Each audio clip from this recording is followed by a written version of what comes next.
Welcome to another episode of Equity Street, where we provide the roadmap to property wealth. We're answering the questions of real estate investors across the country, and of course, I am joined by one of Australia's leading property experts, Matthew Bauer, to answer your questions. So let's get straight on into it. Now, this question comes from Megan and Christopher, and they've said, Matt, what do you wish you knew when you started investing?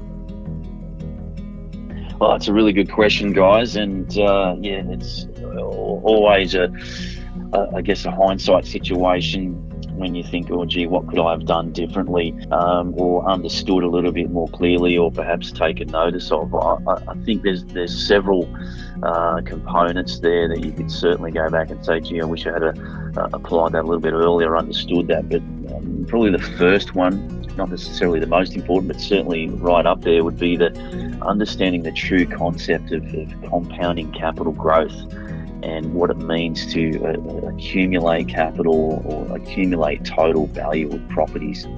I guess the long-term game, and I guess now it's a case of time in the market as opposed to trying to time the market. But that's probably the main one I think that comes to mind straight away, is looking back and going, gee, if you understood that to the nth degree at the beginning, you would have accumulated a lot sooner as much as possible in terms of the total portfolio value, knowing what that future compounding growth does to your portfolio and therefore your wealth.